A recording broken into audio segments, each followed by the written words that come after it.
आइए आज हम उसी नौजवान से मुलाकात करते हैं जिसे दुनिया सिराज जाफरी के नाम से जानती है।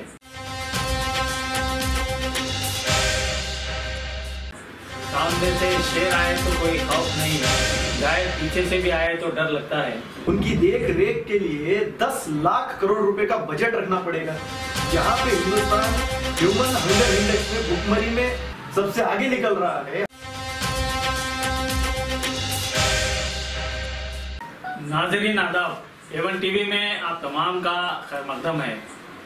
नाजरीन, आज के इस खुसूसी प्रोग्राम में हमारे साथ एक नौजवान एक्टिविस्ट जिसे नौजवान अपना आइकॉन मानते हैं, यूथ आइकॉन के नाम से भी मशहूर हैं, जो कि दिल्ली के शाहीन बाग में वहाँ पर हो रहे एहतजाज में शिरकत करके अपनी तकरीर से काफ़ी लोगों को मुतासिर कर चुके हैं। शहरियान रेचुल को इस बात की खुशी और फख्र हासिल है कि यहाँ पर एक ऐसा नौजवान भी मौजूद है जो न सिर्फ मुकामी मसाइल की सूझबूझ समझ रखता है, बल्कि रियासती सतह और कौमी सतह के मसाइल में भी वो अपनी राय पेश करता है और उन मसाइल की यकसुई के लिए उसके हल भी पेश करता है और उन एहतजाजों में खुद भी शिरकत करता है और उन तहरीकों का एक हिस्सा भी बनता है। आइए आज हम उसी नौजवान से मुलाकात करते हैं जिसे दुनिया सिराज जाफरी के नाम से जानती है। सिराज जाफरी साहब, अस्सलाम वालेकुम। हमारे प्रोग्राम में आपका खैर मकदम है। वालेकुम सलाम। सबसे पहले तो हम हाल ही में जो कर्नाटका असम्बली में गौकशी का बिल पास हुआ है उस पर गुफ्तगू करेंगे।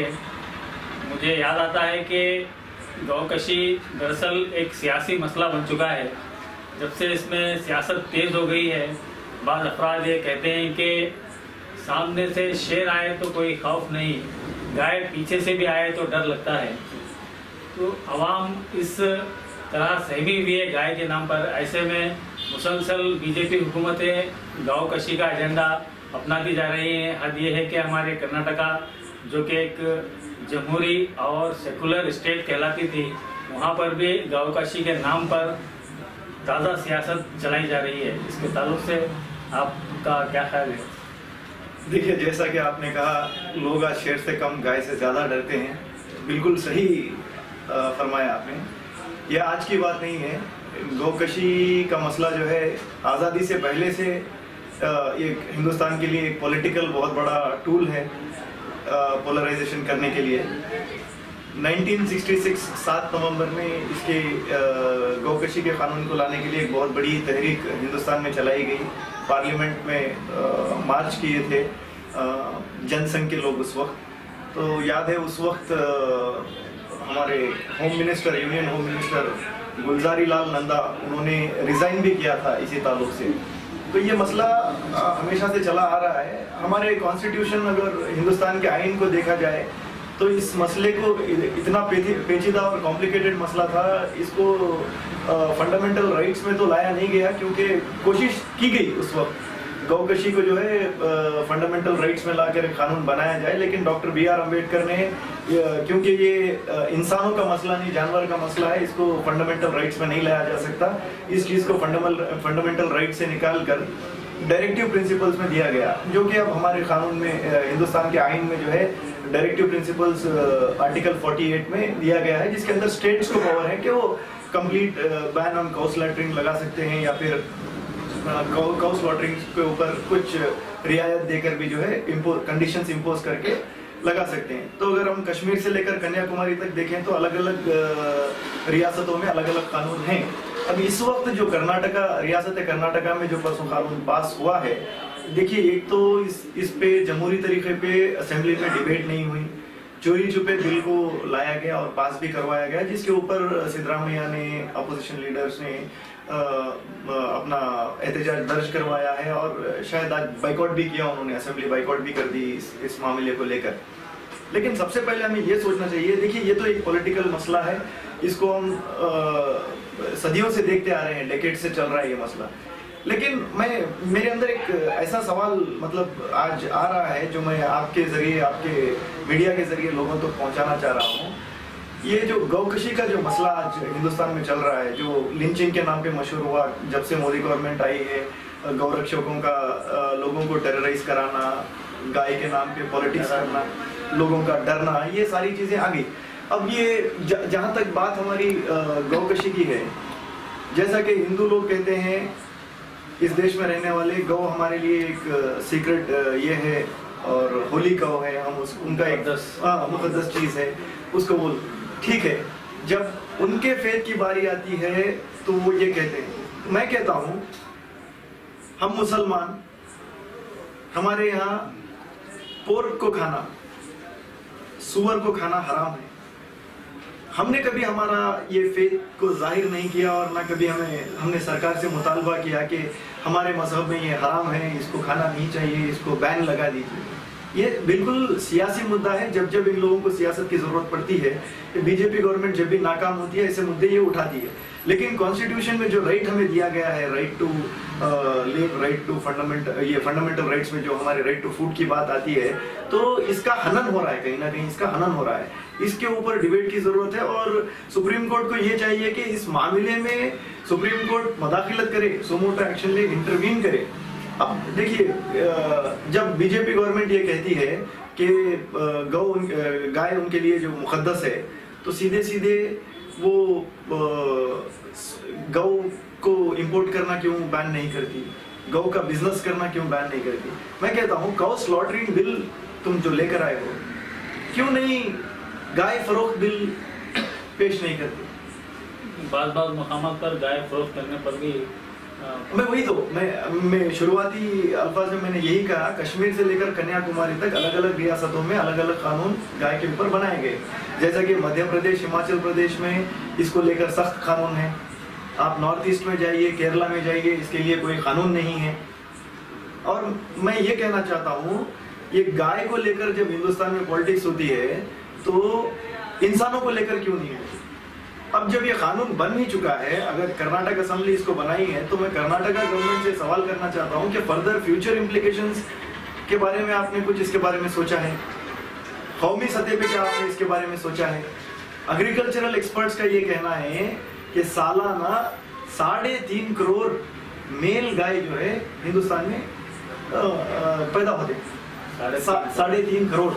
अगर गौकशी को पूरे हिंदुस्तान में लागू कर दिया जाए तो उनका एस्टिमेशन है, कम से कम अगर 8 साल भी वो जिंदा रहते हैं तो 8 साल में 24 करोड़ गाय हिंदुस्तान में रहेंगे।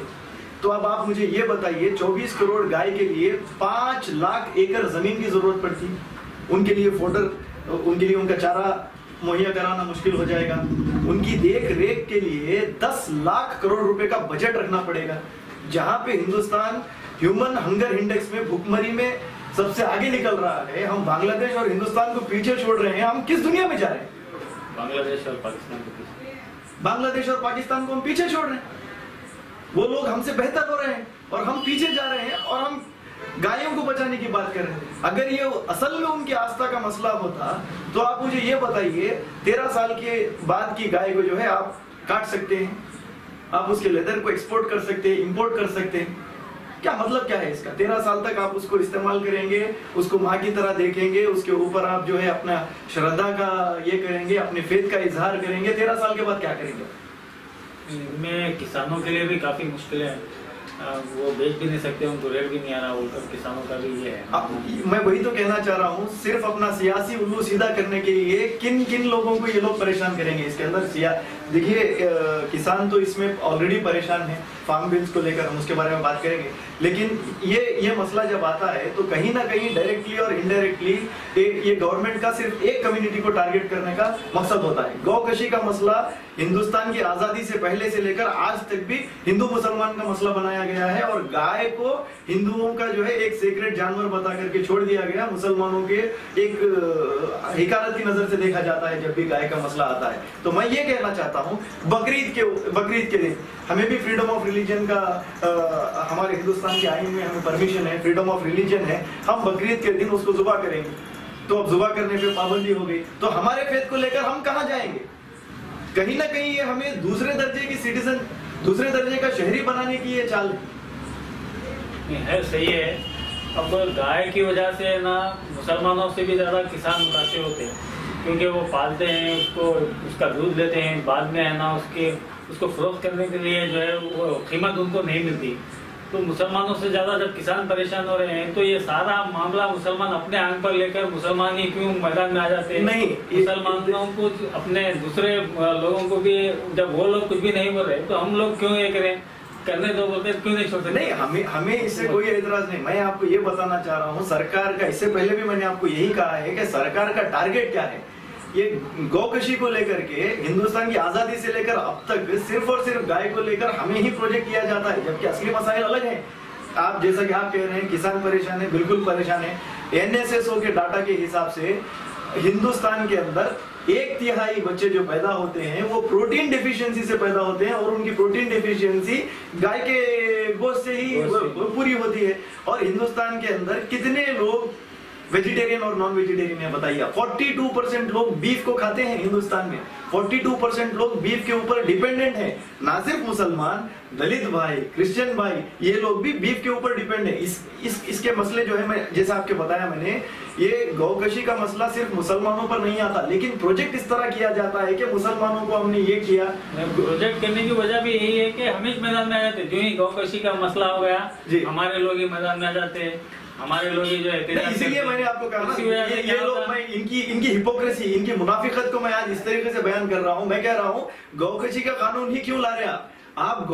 गाय फरोख्त का भी कानून लेकर आइए, आप इसको लेदर इंपोर्ट्स के लिए बिजनेस को भी बैन कर दीजिए, बीफ एक्सपोर्ट का भी बैन का कानून लेकर आइए। कश्मीर से लेकर कन्याकुमारी तक पूरे हिंदुस्तान में काउ स्लॉटरिंग को कंप्लीटली बैन कर दीजिए। क्यों आप नॉर्थ ईस्ट में बैन नहीं करते? क्यों आप केरला में बैन नहीं करते?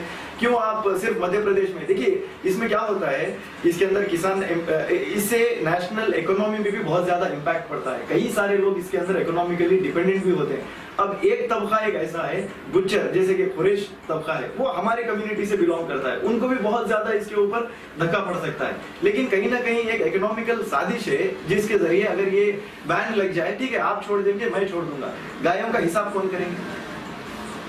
बैकडोर से ये गायें स्मगलिंग भी होंगी, बैकडोर से गायों का इंपोर्ट भी होगा, बैकडोर से गायों का लेदर का बिजनेस भी होगा। जो बड़े पैमाने पे इकोनॉमी, जो बड़े लोग हैं वो बड़े होते जाएंगे, नीचे वालों को इसका नुकसान भुगतना पड़ेगा। अब नीचे वाले तबका सिर्फ मुसलमान नहीं है, मुसलमान के अलावा क्रिश्चियन है, दलित है, किसान है, सब है इसमें शामिल। अब बजाय इसके कि गौकशी बिल की हम मुखालिफत करने के, हम जो है हुकूमत से ये भी मुतालबा कर सकते हैं कि जो है ठीक है आपको कोई से भी बिल लाई है मगर उसको सब पे लागू कीजिए, स्पेशली जो बीफ जो है एक्सपोर्टर्स हैं तो उन पर पहले सबसे पहले बैन लगाओ। मेरा मुतालबा वही है, मैं वही बोल रहा हूँ। बीफ काउ स्लॉटरिंग का एक ही मसला नहीं है, काउ स्लॉटरिंग के अलावा काउ इंपोर्ट हो गया, काउ बिजनेस हो गया, जो भी है उसको बैन कर दीजिए, कंप्लीटली बैन कर दीजिए, उसको छोड़िए। देखिए उसके बाद कैसे इसके डिजास्टर नतीजे निकलते हैं, हम देखते आ रहे हैं। मैं आपको बता रहा हूँ 10 लाख करोड़ का बजट क्या मामूली बजट है? जब आप गायों को शेड डालेंगे, गौशाला में रखेंगे, फॉडर उनके लिए अवेलेबल नहीं होगा, क्या करेंगे आप? चारा अवेलेबल नहीं होगा, रोडों पे गाय फिरने लगेंगी। 24 करोड़ गाय अगर 8 साल में आ जाए हिंदुस्तान के अंदर, तो आप सोचिए कौन डोमिनेट रहेगा, इंसान डोमिनेट रहेगा या गांव डोमिनेट रहेगी? तो ये सारे इम्प्लीकेशन, इसीलिए एक हमारा मुल्क एक जमहूरी मुल्क है, इतना खूबसूरत मुल्क है, हमारे यहाँ फेडरल सिस्टम बनाया गया है, ग्राम पंचायत से लेकर मेंबर ऑफ पार्लियामेंट तक जो है डिस्कशंस होते हैं, डिबेट होते हैं। लेकिन ये जो आज गैर जमहूरी तरीके से बिल्स को पास किया जा रहा है, मैं इसकी मुखालिफत कर रहा हूँ। कॉन्स्टिट्यूशनल राइट्स को जो तोड़ा जा रहा है उसकी मुखालिफत मैं कर रहा हूँ। मैं क्या कह रहा हूँ, हिंदुस्तान को प्रॉस्पेरस बनाने की हम कोशिश करना चाहिए, ना कि उसको पीछे ले जाए। तो नाज़रीन, ये थे सिराज अहमद जाफरी, इन्होंने अपने अंदाज में मौसर तरीके से बताया कि गौकशी बिल से किन किन को क्या क्या नुकसान हैं, इनसे हमारी मुस्लिम कम्युनिटी पे क्या फ़र्क पड़ता है, इसका क्या असर पड़ता है, किस तरीके से इसको हम फेस करना चाहिए। हम इसका पार्ट 2 भी करेंगे जिसमें सिराज जाफरी साहब से हम किसानों के एहतजाज के बारे में गुफ्तगू करेंगे।